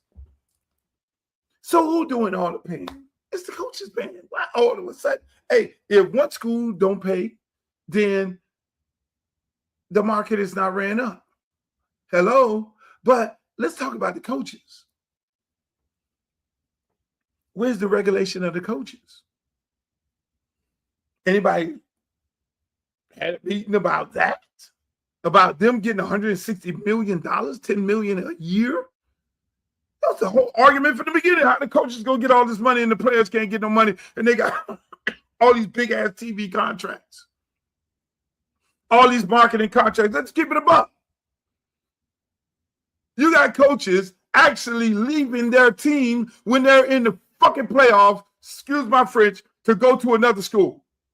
So where's the education on that? Oh, it's supposed to be about education. It's not about education. It's about pay for play. It's about coaches reaping the benefits and using these kids as slave labor. That is what college sports is. They despise paying these athletes the money that they deserve. And I don't care whether they're black, white, green, or purple. They despise the fact of paying these kids what they rightfully so deserve. If you're getting a $1 billion contract from ESPN and you busting the money down amongst your conference, where the hell the money going to? Facilities? At a state college? No, you're already getting that money from taxpayers. So now where's the money really going? You got these big ass skyboxes. If an NFL team can pay an NFL top of the line quarterback some sorry ass Kirk Cousins, they can keep getting him $200 million a year. A $200 million contract. If they could give Kirk Cousins a $200 million contract and they're playing in the same type of stadium, matter of fact, these college stadiums are bigger than the damn NFL stadiums. Their payroll ain't the same. That's why majority of the kids on these state schools they get state tuition. That's why they don't like taking kids from another state because it's like half the cost. So let's go back to the coaches. The coaches get the same money as a professor. So we want to talk about the players being college students and Nick Saban. Oh, I love my students and their student athletes, and I teach them how to be grown men. First of all, you're full of shit. Because if it was really about the kids and really about the kids developing from boys to men, then you would guarantee them 4-year scholarship. No student athlete has a guaranteed 4 years. It's a 1 year with 3 years options. They cut players every year. There's no such thing that, oh, you got a 4-year ride at Stanford. No, you don't. You got a 4-year ride at Alabama. No, you don't. If you don't perform to their expectation, your scholarship gets renewed every year, January. So they really, good. We talking about, and that's hey, Luther Campbell in Congress and the congressionals here. Hey, Nick Saban. Hey, Coach Saban, I got another question for you. Since you don't want to answer the one whether you ever paid a player, since you don't want to answer that one right there, is scholarships is the 4-year, y'all, you got this on the plan that you don't only want the kid to transfer one time. That's number one. You only want them to transfer one time, Nick Saban. So let me ask you this, Coach. And I need you to tell it to the American public and all these congressmen up here because they don't know what the hell going on either. They think it's a 4-year ride. But is a scholarship guaranteed for 4 years, or is it 1 year with 3 options? That's number one question. And have you ever not renewed a scholarship based on performance? Then I'm gonna have a whole list of motherfuckers he cut right over there. And make sure you, I don't want to do this to you, Coach, but make sure you answer that real carefully because I got a whole list of names right here that I'll call off for you. And don't have me bring these people in here to testify before this Congress that you cut them because of the performance on the field and not because of the academics and not because they broke team rules. You cut them. So what are we talking about? You don't want them to transfer, but you can cut them. Let's keep it a buck. What are we talking about? Donald Trump and dumbass DeSantis, in my opinion. What are we talking about? And I'm blaming you too, Marco Rubio, because you should have got on the goddamn phone and called me up. But I know it's a runaway train. Everybody wants to sit up there in the middle of a war with Nick Saban making policy when we need to be worried about kids dying on NIL. Everybody worried about the athletes making money. So Nick can go back and coaching. We need to get it back to what it was before. So that is the question. So Nick, have you ever cut any players? That's me. In Congress. When they bring NIL legislation to the floor, this me. I'm asking the question, God damn it. I got 7 minutes. I got time. I reclaim my time. He don't want to answer the question. When you gonna start me out? See, that's what I'm saying, people. You have to understand the severity to all of this. All of this. You have to send certain type of representation to Washington to represent. This is serious. This is serious. Hey, look. They dumping tons of money into my opponent's campaigns. Oh, we got to beat this motherfucker. Luke, because Luke get up in there. He gonna be up in there representing the kids, and he's not going to let these kids get railroaded under no circumstances. He is not going to let these kids get railroaded. No. Under those circumstances. So they dump the money in there. Okay, fine. Y'all better go find some money to dump in my damn campaign real fast. All y'all getting NIL, you want to continue getting it. If you think you're getting NIL, you better go, you, your mama, your daddy, and everybody else, they better go find you. Hey, look, we need this man to win. Lauderhill Lakes, Tamarack, Pompano, Belgrade, Pahokee, South Bay, River Beach, all them, that's football capital of the world.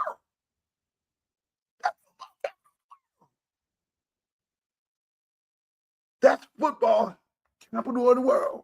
Those Lamar Jacksons and all that shit come out of there. Javon Curse, all that. Ricky Jackson, all that. That football. It's Dave Broward in Palm Beach. So you're talking Palm Beach and Broward. And what we do in Broward and Palm Beach It's going to affect the entire United States of America.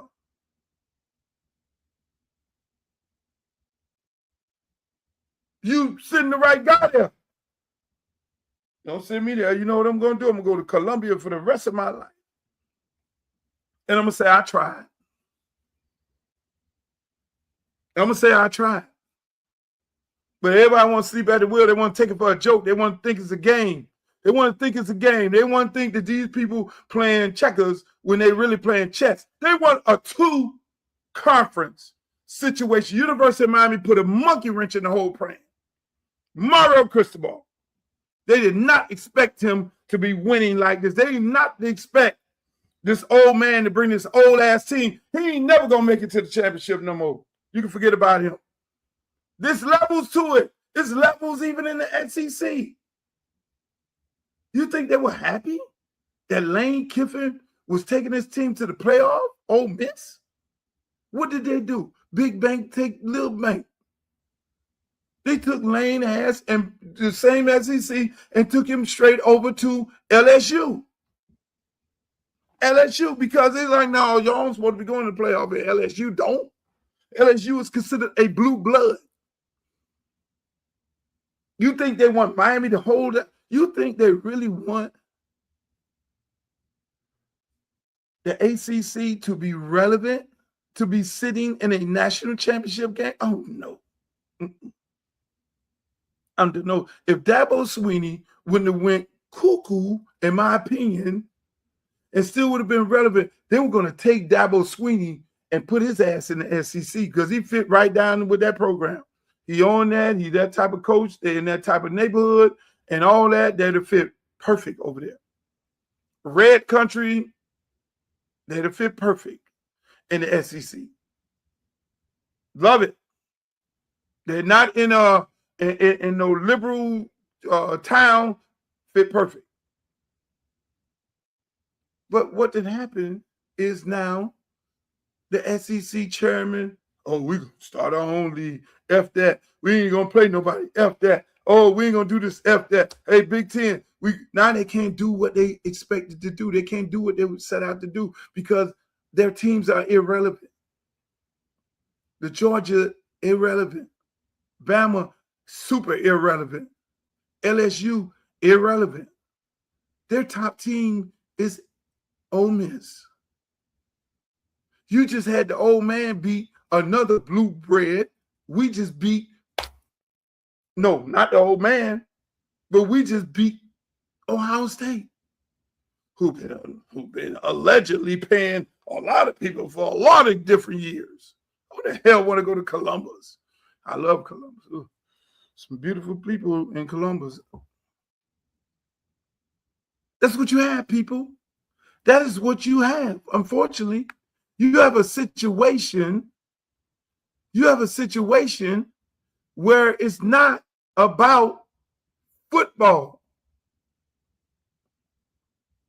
It's about the economics. It's about the big picture. The big picture is two conference team. Everybody else, y'all chop liver. We don't even care about y'all. That's what it's all about. So I'm sitting here, let me tell you. I had to told myself, Lord, why you got me running for Congress? I'm retired from football. I could be chilling, minding my own business. I could be resting, relaxing. I go on the beach. I just sit there and watch my son play baseball and all that. Why you got me going in this direction here, man? This is difficult. This is difficult. You sending me to Washington, I'm going to lose money. I can only make $160,000 a year. I got to pay for my house, apartment, all this, flying back and forth, all this here. I got bills. What the hell? But for the greater good.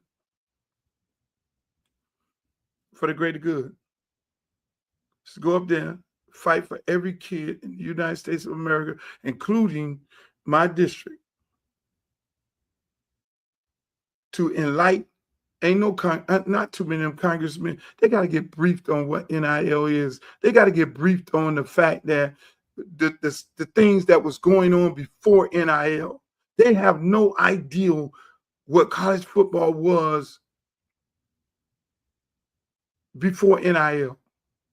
I'm the only one knows. I got to go there and I got to go to Congress.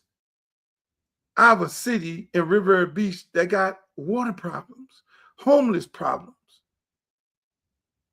People trying to gentrify the neighborhood because they got so much rich land. I got 2 ports, a port in Palm Beach and a port in Lauderdale, in Broward. I create so many jobs. Why nobody did that? Federal government jobs. Now that people have jobs, they can afford to live there. You got homeless issues in all these cities in my district. Why in the hell we got homeless issues when we talk about sending $200 billion to a damn war?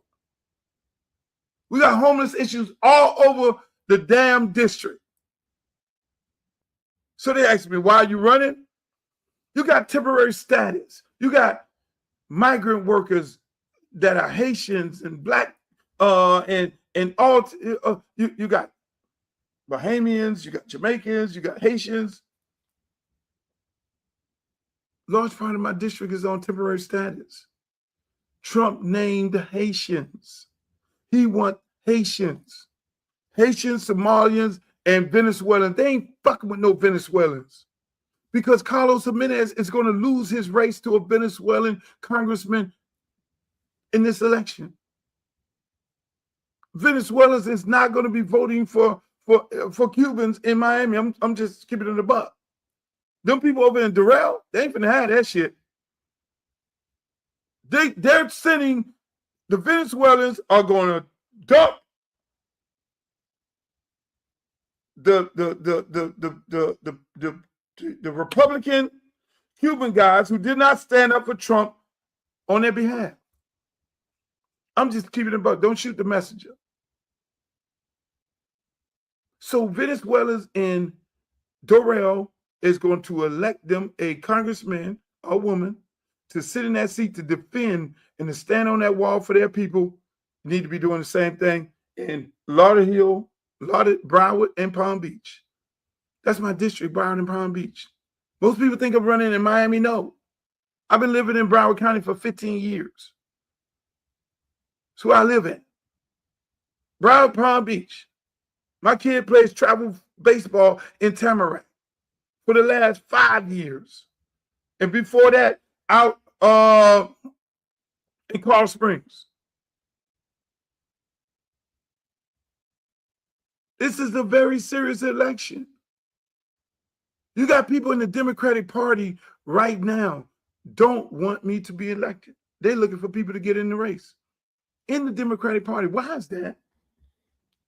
Why people like Jared Moskowitz and all of them allegedly want to get people in the race so that I don't be the congressman? You know why? Let me tell you why. There's such thing called a budget. And in that budget, if your black congressman who represents a black neighborhood, if he doesn't scream and holler for a certain amount of that money out of the budget to go to his district, if they, the Moskowitz and all these other world, go get the money, put it in a black candidate, into a black race, then they essentially control the black politician. Therefore, the resources that's supposed to be going to the black community now will be going to their community, and they would dare them to push back. That is how your communities get gentrified. Because 99.1% of the time, the black candidate, because us black people, y'all, don't want to put money into these campaigns, and you allow special interest groups and other candidates who are in neighboring cities next to your city, they need to get that money out of the budget. Where does most of the money come from? How does money get in the budget?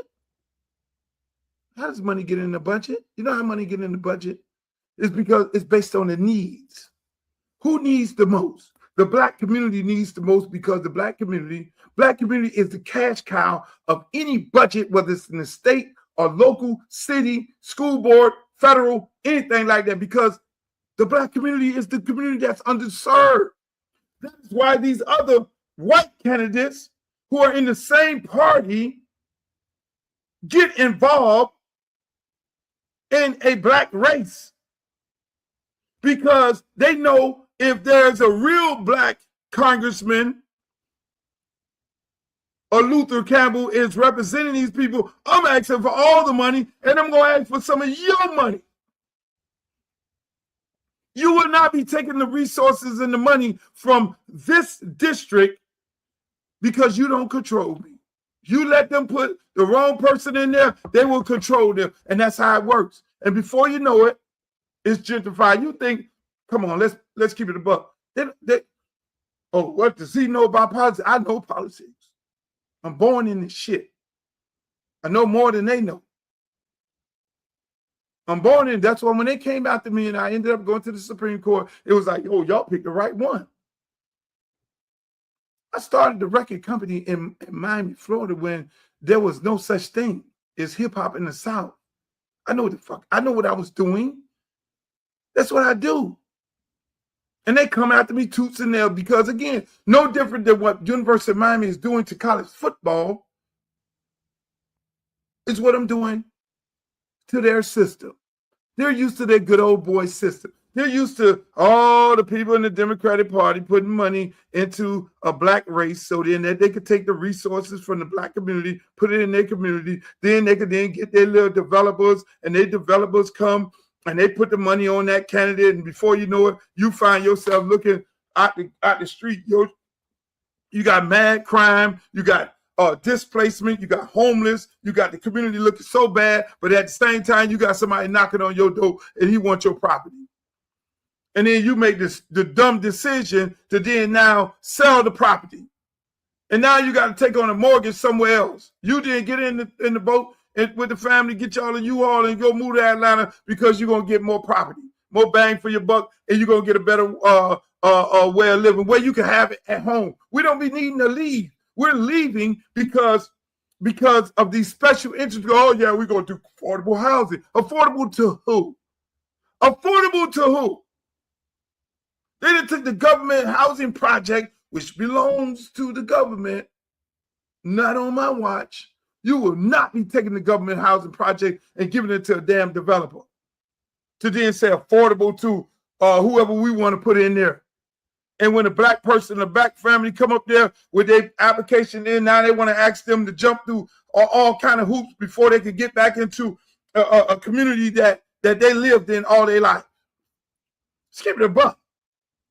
That's knowing politics. That's knowing politics. In order to be a good politician, in order to be a good representative of the people, you need to know what has been done to the people. And there ain't no person in this race I know what's been done to the people. As soon as they get them black people out of Riviera Beach, that is when they're gonna fix the water plant. Them people damn near got to boil water. Tamarack, 2 minutes away from having the same issue. One storm, their water plant is going down the garbage. Belgrade and Pahokee, did they set up? They went and built alligator Alcatraz. When they had a prison that they closed down, that the state closed down in Belgrade. Why did they close it down? Because they wanted to crash the economy. It was that prison in Belgrade was filled up with people from Belgrade, Pahokee, who worked in the prison. Those were jobs.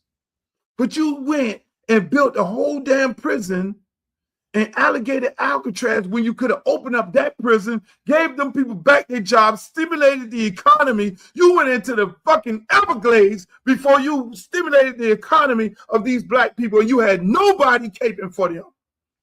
So they said, wow, you want to run against the little Haitian lady? She ain't doing shit.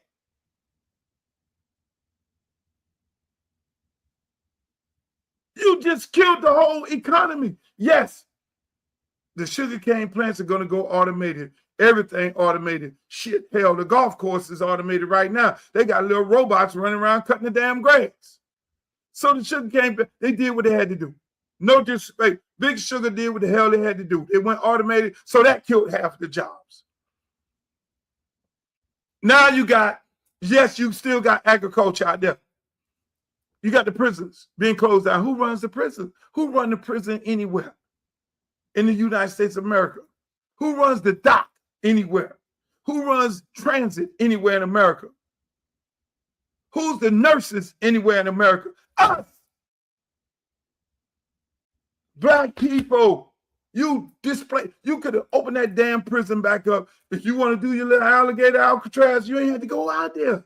You took millions and millions of dollars and built a whole damn facility out there when you had one right there, but it would have benefited those black people, and they did not want to do that.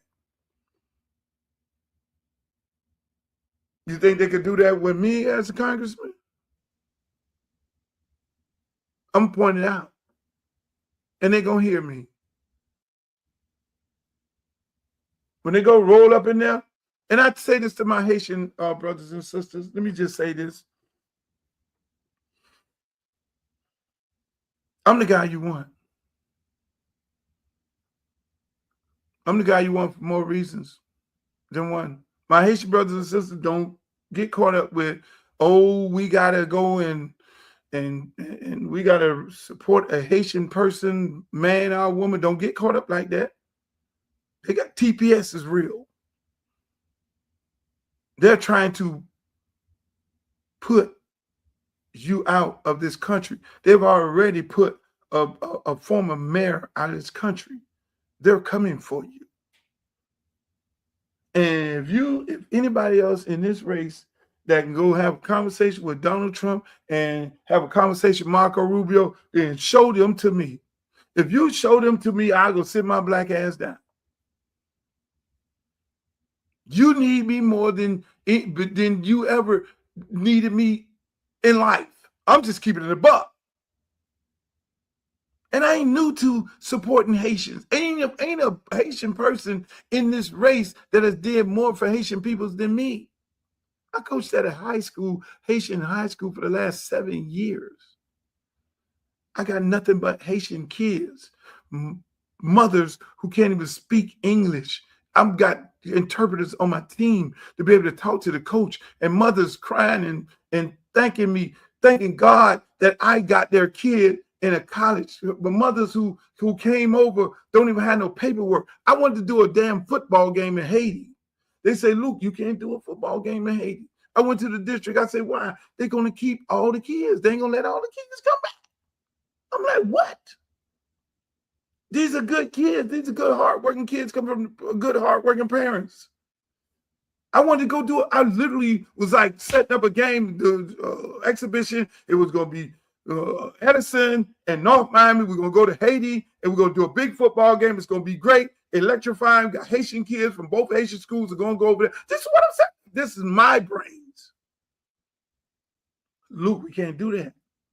A lot of the kids' paperwork ain't right. What the hell? That don't stop me. More reasons why I know, God, you sent me to this school. Ain't won a damn game in 2 years. You sent me here for a reason. And I'm going to give it to you this. I said, in 1990, I want y'all to go look this up. It's 1990, 91 or something like that.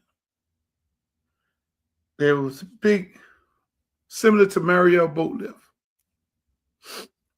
It was Mariel boat lift. A bunch of Cubans came over to Miami. They was in the ocean. They got here. Between the Cubans and the Haitians, they then allowed them to come to Miami, and most of them, that's where you see Scarface movie and all that. Most of them living at the stadium and all that. I'm for all people coming here. Then you had something similar where you had a bunch of Haitians on ships coming to America. And the ships broke down at sea. You had babies, families, mothers, daddies out there. Some people died. And then the United States Navy went out there and grabbed those people out the ocean. And they took them to Guantanamo Bay, Cuba, right now where all the detainees at. They took them to Guantanamo Bay, Cuba. Now, mind you, the United States government say, hey, look, we got food, we can feed them and all that. But this military base is designed to watch Cuba if we get ready to get in a war. And this base is designed to watch the region. We're not a base where we is designed to house people. So they gave them a bunch of cots. So they asked the public to get whatever they can get to bring over the essentials, the clothes, shoes, baby items, and things like that, and things, the toiletry for the ladies and all that. Me, I'm minding my business, sitting down, looking at the news. I'm seeing this. I get on the phone, call my brother up. Hey, look, man. He has planes and access to planes, former Navy pilot and everything. I said, I need to charter a big ass plane. I need to charter whatever I can get into Guantanamo Bay. He said, really? What you trying to do? I need to get the community. We're going to load this plane up with everything that these Haitian people need who are in Guantanamo Bay. You're going to get on the phone. We're going to call Ileana Ross Lathan, Jesse Jackson. We're going to call whoever the hell you got to call. We need to get clearance to land in Guantanamo Bay, Cuba, because I am renting this plane to take all this food and these essentials and everything that these people need. And I did it. I actually took Yo MTV Rap over there with me, Fried by Freddy. I got our pictures in my garage right now of the Haitian mothers with the flags. I rented. This is me. I ain't calling nobody to help, no nothing. We got a 727. We loaded that thing up. The community got involved. They put all the stuff. We loaded the plane up and we flew that plane up. By the way, that was the worst flight ever. Because if you know anything about flying in Guantanamo Bay, you cannot fly over Cuba airspace. So you got to do a big ass turn like this here, a deep turn. That's worse than the turn when you're going into Washington. You got to do a deep turn where the wing of the plane is damn near in the bushes. Yeah. So when people question, my respect and my work in the Haitian community, none of them compare. Not even the ones you elected before me. None of, because I have unconditional love for my community. Well, you got to get the Jamaican vote. Well, hello, my daddy's Jamaican. Oh, you didn't know that? Mom Bahamian, you didn't know that? Rice and peas one day, peas and rice the next day. Harbor View, if you want to check. So, is there a better person for this district? More so, how does it affect America? We are going to make this district the best congressional district in the United States of America. Everybody, we're going to be the shining light. We're going to bring Black Wall Street back. Ain't going to be no gentrification, all that ain't on my watch. I'm not on that. So yes, there's going to be a lot of people upset because of what they expect to be done. There's going to be a lot of people upset of what business as usual. But they better pray to God that they don't get my, and I know they're coming. And y'all stay tuned. They're coming. They're coming. They just laying dead now. When this thing get really heated up, they're going to talk about me like child of God. They're going to make it seem like the things that I did back in the days I just did right now today. They're going to have the bots and all that shit going. They're going to be running like crazy around here. Hey, it's going to be real good. But I say this to say this, people. I'm ready for it. I always put my best foot forward of things that I feel is right. And this is right. This is right. I always put my energy into something. 99% of the time, I'm successful. This is a win-win situation, and I run by God. I really do. He sends me in these situations. If I am successful, when I'm successful, it's because God made it happen. If I do not win, it's because God made it happen. There's other things for me to do. But one thing the teachings say to you is if you feel the need to go insert yourself into helping people, if you're willing to take a L in your own pockets, in your own generational building of generational wealth, because you're going to work for the people to help these people of this community because you have the knowledge and the resources to do that, and the brain power, then you go do that. You put your best feet forward. So it's a win-win situation for me. It really is. That's my show, ladies and gentlemen. I want to thank you all for joining us today. It was a very interesting show. Every day I'm gonna end up with talking about the campaign. It's gonna be more talking about what we're doing. We're gonna be getting out in the community and everything. I'm gonna be doing some short videos. You can go to my social media pages, LukeForCongress.com. Go to my website. It's down on the bottom. Go to the website if you want to volunteer, you want to make donations, you want to look at the platform.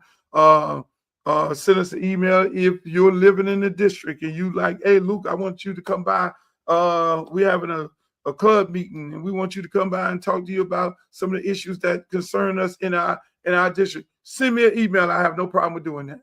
I don't care anywhere in the district. Send me an email. I would love for you to do that because we're putting a schedule together. We're going to be doing town hall meetings. We're going to be doing several things within the district to be able to have conversation with everybody. But I love it, man. I'm excited. We're running. We're doing a good job. And let me tell you, this just in. And I'm going to tell y'all right here. I said on Glenn and Milberg show, my celebrity friends are going to come through. Rick Ross just hit me up, had a conversation with his sister. He's going to do a big fundraiser. We're going to do a astronomical, Rick likes to do things big. We're going to do a big fundraiser with Rick Ross. It's going to be private. We're going to give people the opportunity to be able to come. And we're going to do several other ones. We got Trick Daddy and Trina. They're going to do a fundraiser. We got tons. I got my man Stan. They're going to do a big fundraiser, Formula One weekend. So we're going to have some real top of the line things that are happening. These guys are supporting this race because when I talk to them, I'm like, they always say, Luke, man, how can I help you in some of the things that you do? Because you're consistently working for the community on a consistent basis. And they always want to know how they can help. And most of the time, man, we good. We got footballs. We got this. We good. And just tell me. And I told him, I said, this right here,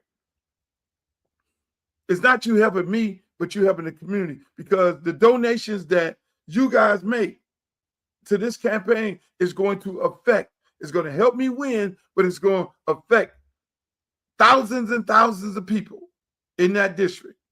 And whether it's $5 or whether Ross and all of them doing big fundraisers, whether it's $100,000, it directly affects these people. And ultimately, it'll affect the people around the country because when you see these things that's happening that we're going to do in this district, and you're going to be able to go to your congressman and congresswoman and say, no, you can't tell us we can't get this done because Unc got it done in his district. We want the same damn things. That's my show, ladies and gentlemen. I love y'all. I love the fact that y'all came here. Thank you, Glo, for being such a great supporter of the program. listen, man. Yeah, Robin. Yeah, I love the AKAs. You know, we had a good time and everything like that. Thank you, everybody. Make sure y'all go over. You know, yeah. He say Obama 2.0. Yep, we running a grassroots program. Grassroots. I'll be in the neighborhood all day. I'm gonna go out. We're gonna go out. We're gonna talk to people. We're gonna shake hands, kiss babies. We're gonna knock on the doors. I'm gonna get my golf cart. I'm gonna ride up and down the neighborhood, knocking on the doors so I can do double time. I'm gonna show up in the backyard. Y'all be cooking. If y'all cooking, I'm coming in the backyard and I'm gonna flip some burgers and some steaks up in the backyard. I'm gonna go up in there and work. But I love it. I love campaigning. I love running, and we're just excited. I want to thank you guys for coming on the show today. We had a beautiful time, and hey, in the meantime, my girl Angel Reese. She has been traded to the Atlanta Dream. See that? Angel Reese traded to Atlanta Dream. That's what's happening. But I want to thank you all for coming on. All my people on Facebook, I love you all. All the people on YouTube, I love y'all too. Make sure y'all like, share, and subscribe. Twitch, y'all welcome to the party at Twitch and what is it? X, Elon Musk program. Every time I do a space on that, man cuts me off. I know he don't like me. He got me on some kind of, if we come on here doing a space talking politics, make sure you cut him off. But until Wednesday, I'll see y'all later. Peace. Love y'all.